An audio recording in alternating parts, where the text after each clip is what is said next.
যে ইদ্রিস নবীর জান কবজ কোথায় হয়েছিল? চতুর্থ, বলেন না কেন? চতুর্থ আসমানে। চতুর্থ আসমানে গেল মৃত্যুর হাত থেকে বাঁচার কারণে। কিসের কারণে?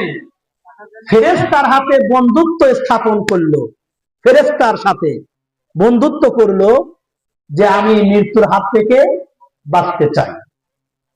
ফেরেশতাকে বলল, বন্ধু তুমি থাকো উপরে, আমি থাকি নিচে, তুমি উপরের খবরও রাখো, নিচের খবরও রাখো, কিন্তু আমি তো নিচের খবর রাখি, উপরের খবর রাখতে পারি। একটু আমারে নিয়ে যাওয়া যায় না উপরে? বন্ধু দেখেন, আমার একটু উপরে নিয়ে যাওয়া যায় না? উদ্দেশ্য কি? মৃত্যুর হাত থেকে বাঁচবে। দেখেন লম্বা কথা। তখন ফেরেশতা তাকে নিয়ে রওনা দিয়েছে, প্রথম আসমানে চলে গেছে। ফেরেশতারা ঠেকায়া দিয়েছে, কে আপনি?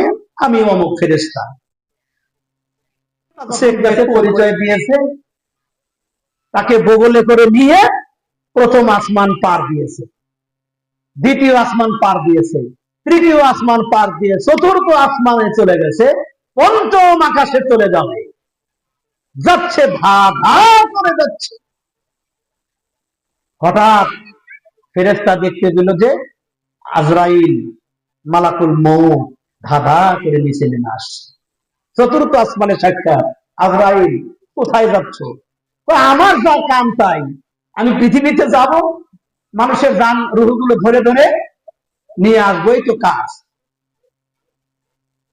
ফেরেশতা বলতেছে, যাও, তুমি যাও, জান কবজ করো, নিয়ে আসো। অনেক কথা বলার পরে শেষমেশ বলতেছে, আচ্ছা আজরাইল, তুমি কি জানো যে পৃথিবীতে ইদ্রিস নবী নামে একজন ব্যক্তি আছে, ওনার ওনার মৃত্যুটা কোথায় হবে তুমি কি জানো? তখন আজরাইল বলতেছে, দেখো আমার তো অফিস আদালত আছে, আমার অফিস থেকে খবর নিতে হবে যে তার মৃত্যুটা কোথায় হবে, আমার ফাইল দেখতে হবে। হঠাৎ ফেরেশতা দেখো, দেখার পরে বলতেছে, হ্যাঁ আমি তো দেখলাম ইদ্রিস নবীর জান কবজ হবে তো চতুর্থ আসমানে। চতুর্থ আসমানে। এখন ফেরেশতার কাঁপুনি শুরু হয়ে গেছে।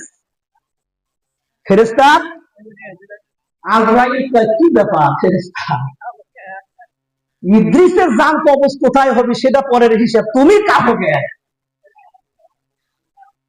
তুমি কাঁপতেছো কেন থর থর করে? কারণটা কি? কারণ একটা আছে না ভাই, কারণ আছে না?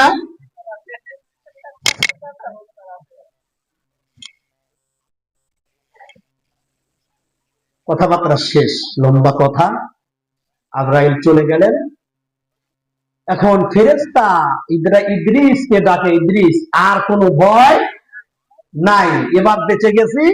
আজরাইল চলে গেছে, এবার আমরা পঞ্চম আকাশ, ষষ্ঠ আকাশ, সপ্ত আকাশ পার হয়ে চলে যাবো, আর কোনো ভয় নাই, মৃত্যুর হাত থেকে তুমি বেঁচে গেছো ইদ্রিস, তোমার আর কোনো ভয় নাই। এখন ইদ্রিসকে যত কথাই বলে, ইদ্রিস আর সারা, ইদ্রিসের মুখে আর কোনো ভাষা আসছে। ইদ্রিসের কথা বলে না কেন?